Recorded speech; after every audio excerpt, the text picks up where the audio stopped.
Messieurs et dames, bien bonsoir, bien bonjour, bonsoir tout le monde, bonjour tout le monde et bienvenue sur le plateau de Kifos-nous, le magazine de l'intelligence collective en action. Et on continue notre voyage, notre périple. Et là, on va voyager dans la Caraïbe et on reçoit Monsieur Bruno Magalon-Greno de l'association Oliron la Caraïbe, qui va nous expliquer comment il cultive l'intelligence collective et pourquoi faire. Bonsoir, Monsieur Magalon-Greno, ça va bien? Bonsoir, ça va, merci. Bonsoir à tous les téléspectateurs. Très bien. Alors, vous êtes là pour nous parler donc de Oliron la Caraïbe. Oui. Alors, qu'est-ce que c'est et à quoi ça sert? Dites-nous tout. Donc, Oliron la Caraïbe est une association de professeurs qui a été créée en 2019 par un groupe de professeurs motivés par la vulgarisation, la diffusion du savoir sur les réseaux sociaux les plus modernes. Alors, c'est pas n'importe quel professeur, ce sont des professeurs d'histoire et de géographie. Des professeurs d'histoire et de sciences sociales aussi, je crois. D'histoire et de géographie, essentiellement. Donc, de tout niveau, hein, du collège jusqu'à l'enseignement supérieur, jusqu'au post-bac. Et puis, donc, on s'est mis autour d'une table en essayant de reprendre un petit peu un héritage qui existait déjà avec l'association EGIN, de promotion de l'enseignement de l'histoire et de la géographie, avec deux membres d'EGIN, c'est-à-dire Elisabeth Landy et moi. Et donc, sous l'impulsion de membres nouveaux et d'une jeunesse qui est en soif de diffuser, donc nous nous sommes associés pour pouvoir faire ce travail. Et vous regroupez donc des professeurs, pas seulement de Martinique, je crois. Hein. Ah oui, donc l'association a effectivement deux membres dans le comité éditorial. Il y a deux membres qui sont en Guadeloupe, deux géographes, puisque c'est la denrée rare, par rapport au nombre d'historiens disponibles. Et donc, voilà, donc il y a des membres de Martinique et de Guadeloupe. Et vous-même, est-ce que vous pouvez nous dire un petit peu ce que vous faites? Donc vous êtes professeur de géographie, je crois. Oui, moi je suis professeur de géographie. Bon, pour expliquer aux gens, et on a l'habitude dans le secondaire d'entendre prof d'histoire géo, mais il faut savoir que quand on commence nos études, on a une matière dominante. Donc soit on est historien avec un peu de géographie, soit on est géographe avec un peu d'histoire. Et quand on passe les différents concours de l'enseignement pour l'histoire-géographie, donc cette dominante s'affirme, hein, notamment au niveau de l'agrégation, où il y a une agrégation d'histoire séparée d'une agrégation de géographie. Par contre, le CAPES, les deux matières sont à égalité. Donc voilà, moi je suis géographe de formation. D'accord, très bien. Et donc des professeurs d'histoire et de géographie se mettent ensemble pour vulgariser justement les connaissances les rendre et géographiques. Accessibles, audibles et pour qu'on puisse comprendre exactement un certain nombre de faits, parce qu'il fallait expliquer sans toute objectivité des faits liés justement à des actualités, on va dire, un peu remuantes de notre société. D'accord, mais vous êtes des professeurs, donc vous enseignez. Oui. Et donc vous n'êtes pas né à ce travail, parce que votre cible c'est le grand public, ce ne sont pas les élèves seulement. Maintenant. Non, ce ne sont pas les élèves seulement. Mais notre cible c'est surtout le grand public Non, mais c'est un temps qui est complémentaire du temps d'enseignement auprès de nos élèves et du coup les missions sont assez cohérentes l'une et l'autre. Mais vous sentiez qu'il y avait une demande, il y avait un besoin? Oui, il y avait une demande de gens qu'on croisait quand on croise dans la rue, des personnes qui posent des questions, qui ont l'air des questions assez bêtes, entre guillemets, sachant qu'il n'y a aucune question bête. Et donc, compte tenu de ces éléments, il y avait aussi un certain nombre d'événements, comme par exemple les déboulonnages de statues, mais pas seulement en Martinique, hein, dans le monde entier, pour comprendre pourquoi est-ce que, par exemple, ce qu'impliquait la présence de l'art dans l'espace public, dans quel contexte on avait créé les statues.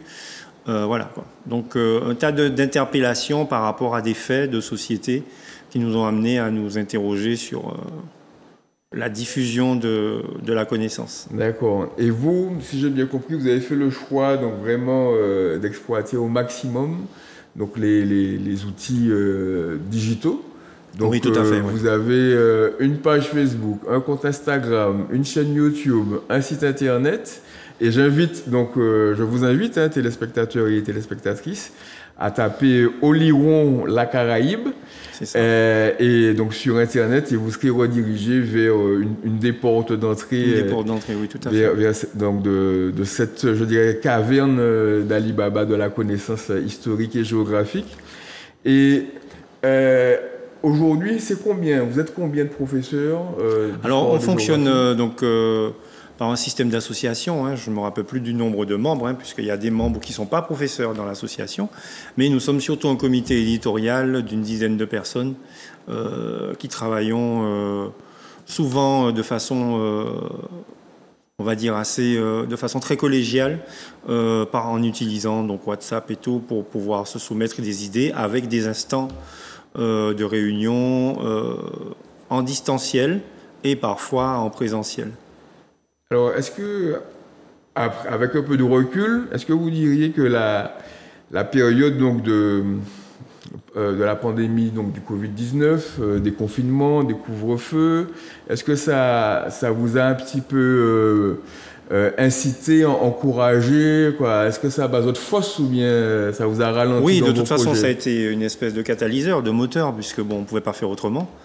Et on avait besoin de travailler, sachant que du point de vue documentaire, pour aller chercher les informations, il y a énormément de numérisation, donc des revues, beaucoup de revues en ligne, beaucoup de portails scientifiques, donc le déplacement en bibliothèque universitaire pour pouvoir trouver la matière première par rapport aux problèmes que l'on abordait se pose de moins en moins. Donc à partir de ce moment-là, on s'est servi effectivement, on a tiré le parti de cette période de privation, en tout cas de mobilité, pour pouvoir travailler en ligne ensemble dans ce comité éditorial et puis donc faire la première université populaire, par exemple, en ligne. Alors, de quoi s'agissait-il exactement? Alors, l'une des missions d'Oliron par rapport, c'est justement de faire ce qu'on appelle une université populaire par an, avec un rythme annuel. C'est un moment où, donc, sous la forme d'un colloque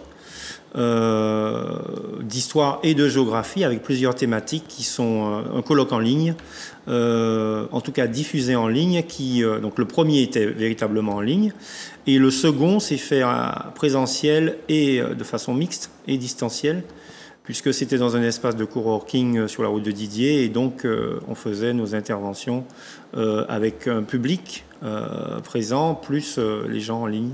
Et ça se passe sur plusieurs jours, je crois. Non, sur une journée. Sur une journée, oui, tout à fait. D'accord. Sur une journée, il y a en général entre 4 et 6 interventions qui se succèdent sur des thématiques très historiques et géographiques.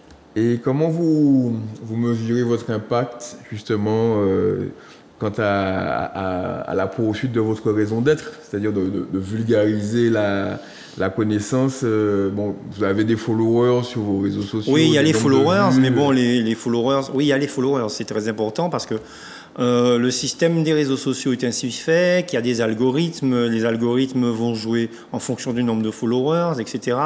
Il y a des thématiques qui sont parfois difficiles de proposer, avec des titres sur des événements qui touchent par exemple à la société esclavagiste. Des fois, quand un certain nombre de thèmes ou de termes entre guillemets suspects pour les algorithmes apparaissent, il faut qu'on explicite, ils demandent des explicitations par rapport aux incitations à la haine, etc. Mais quand il y a par exemple fait référence à des événements comme la révolte de Lumina Sophie, etc. Donc il y a forcément, à un moment donné, on parle de blanc, de noir, donc de blanc créole, etc. Donc il y a, compte tenu de la composition sociale et de la société esclavagiste, donc des fois ça peut poser problème. Donc il y a les followers et puis il y a finalement le bouche à oreille et d'une certaine façon une reconnaissance des autorités parce que quand on fait appel à nous, tout simplement, on se rend compte que le message passe sur une certaine objectivité et mise en évidence des faits. Et on fait appel à vous pourquoi? Pour animer des conférences Alors on fait appel à nous pour justement animer des conférences, faire le point. Là nous avons donc dans les productions, l'une des productions les plus importantes d'Oliron, c'est un film documentaire sur Fanon, décolonial, qui a été, on va dire, retenu pour participer au festival de cinéma Monde en Vue en Guadeloupe. Et donc nous avons dû partir, nous étions invités, pardon, c'était pas une obligation, invités en Guadeloupe pour présenter ce film durant le festival de cinéma.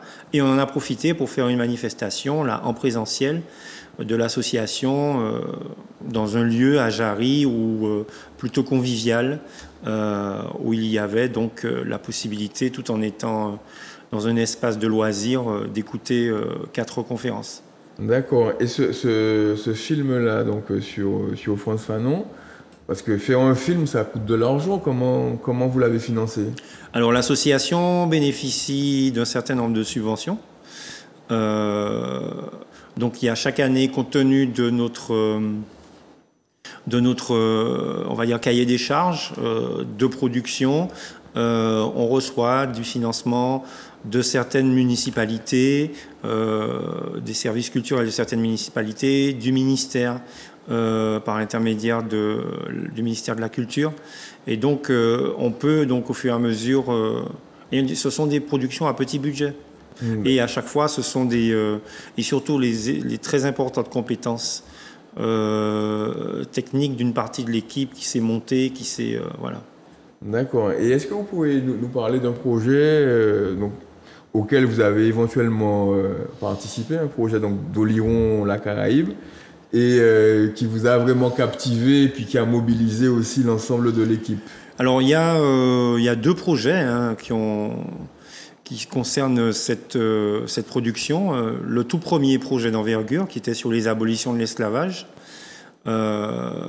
Donc une mise en perspective historique des abolitions depuis le principe, depuis 1794, la première abolition, puis la seconde.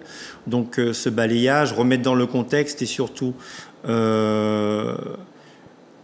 constituer à travers ces vidéos sur les abolitions des aides, on va dire, pour par exemple l'enseignement. Où par exemple beaucoup de professeurs des écoles dans le primaire ont fait appel à cette vidéo pour la compréhension de la subtilité, pour comment se sont déroulées les abolitions de l'esclavage, pourquoi en Guadeloupe c'était comme ça, pourquoi pas en Martinique, qu'est-ce qui se passait, etc. Et donc ça c'était bien. Et puis la deuxième... Alors pour oui. Ce projet-là, combien de personnes ont participé à alors sur ce projet des abolitions, il y avait quasiment la totalité, moi en lecteur, mais en concepteur, c'était les collègues d'histoire qui ont travaillé puisqu'il y avait différents épisodes. Oui. Et donc, en fait, le défi, c'est de faire synthétique avec des connaissances qui sont particulièrement abondantes et de faire des coupes sombres. De faire des coupes sombres dans cette masse de connaissances. Et par conséquent, c'était ça le premier défi. Et puis surtout avec un nombre quand même assez élevé de contributeurs.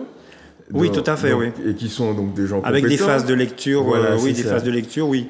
Tout à fait, il faut avoir l'esprit de synthèse. Il faut qu'il y a quelques expertes, on va dire, en faute d'orthographe cachée, oui, pour pouvoir les débusquer dans les textes, etc. On a des gens qui arrivent à monter, à faire de la production, à utiliser les logiciels. Parce que vous êtes très très agile, j'ai vu, sur la production audiovisuelle. Oui, sur la production audiovisuelle. Mais bon, là, cette compétence-là, elle doit être...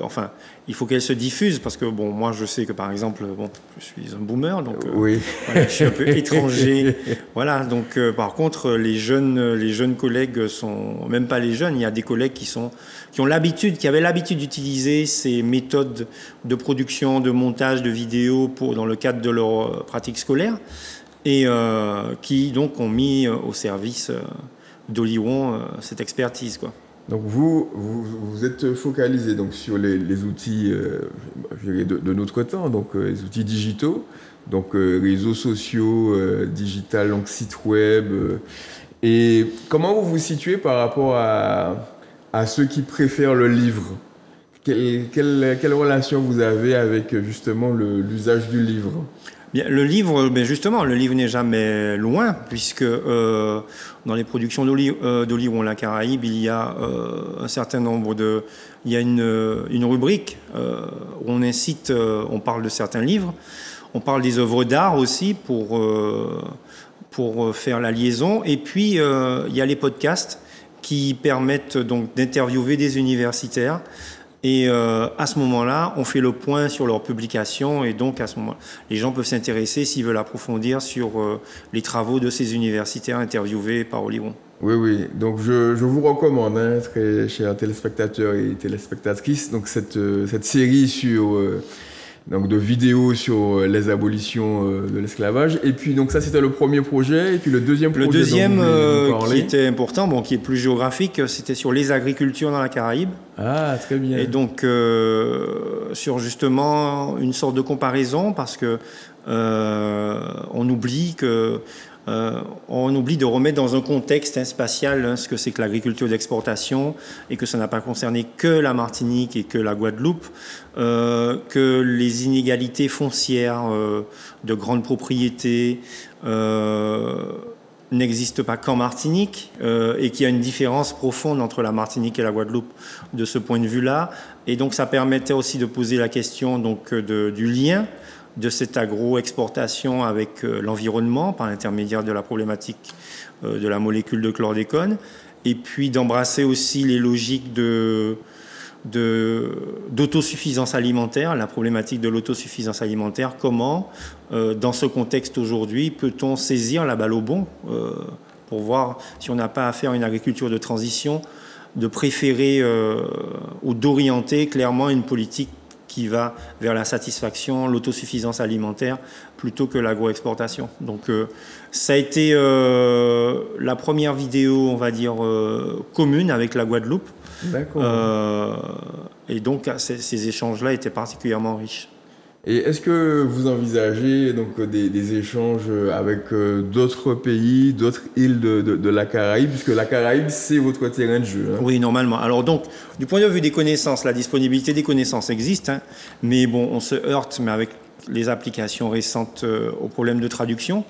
Nous avons acheté Oli-Woon, se procure un fonds numérique d'ouvrages universitaires rédigé par des professeurs de l'Université des West Indies, où il y a un gros pôle de géographie à Mona, à la Jamaïque. Oui.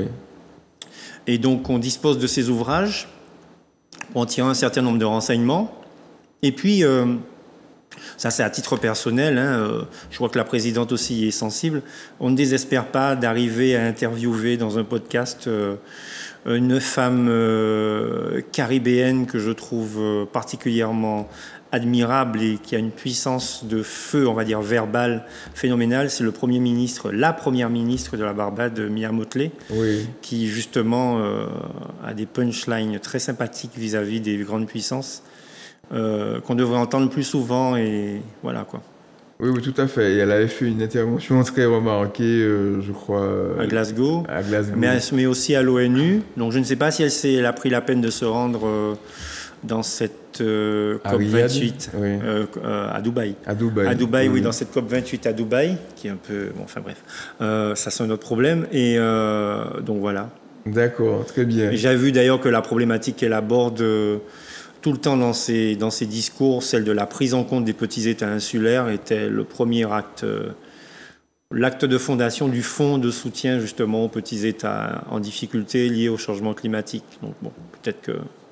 Enfin, c'est la création du fonds, mais bon, on reste à mettre l'argent dedans. D'accord. Et est-ce que donc vous avez des relations, je dirais, bon, des relations virtuelles et donc digitales avec vos lecteurs et vos followers? Est-ce que quelquefois vous les rencontrez physiquement? Il y a des espaces de rencontre physique entre des membres d'Oléron-la-Caraïbe et puis les Martiniquais, les Guadeloupéens. D'accord. Ah, donc, en Guadeloupe, on a eu la première rencontre à l'occasion de la présentation du film de France Fanon. Oui. On a eu la première rencontre avec un public assez content, d'après les retours qu'on a eu. Ça s'est passé quand, ça ?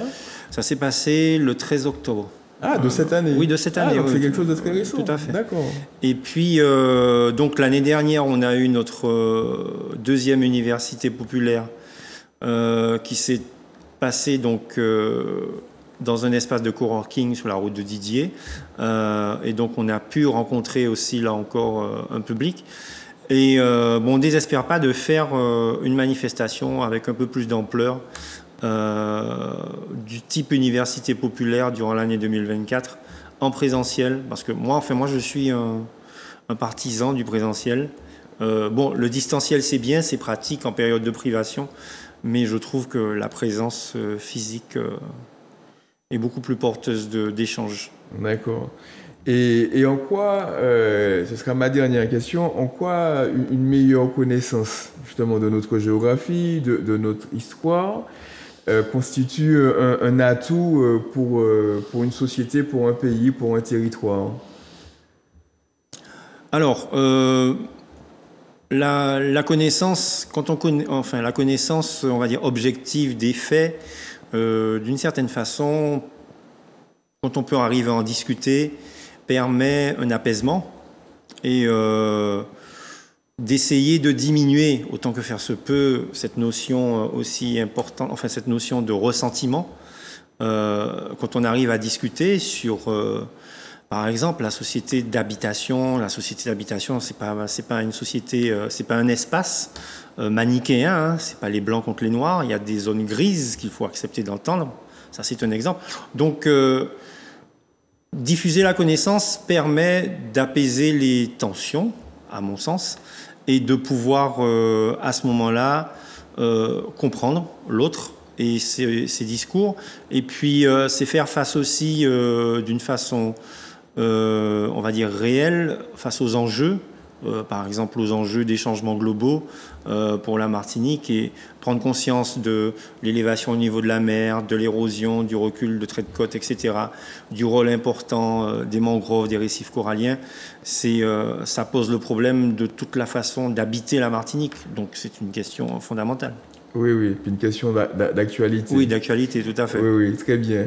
Eh bien, Monsieur Magalon-Greno, je vous remercie de nous avoir présenté Oléron-la-Caraïbe. Mais merci pour votre invitation. Eh bien, c'est vraiment avec beaucoup de plaisir. Et Oléron-la-Caraïbe, c'est en fosse pour Martinique, en fosse pour Guadeloupe, en fosse pour la Caraïbe. Et vous allez retrouver donc Oléron-la-Caraïbe. Donc vous avez choisi donc comme nom créole. Hein, oui, tout à fait. Pour, je pense, donc bien ancrer la démarche dans l'espace Caraïbe. Et donc vous retrouvez Oléron-la-Caraïbe sur Facebook, YouTube, sur Internet. Donc je vous souhaite de bons visionnages et puis de bonnes découvertes sur Oléron-la-Caraïbe. Et puis je vous retrouve dans une semaine pour visiter un autre pays de l'intelligence collective, donc dans Kifos-nous, le magazine de l'intelligence collective en action. Merci, bonne soirée, bonne journée, à bientôt.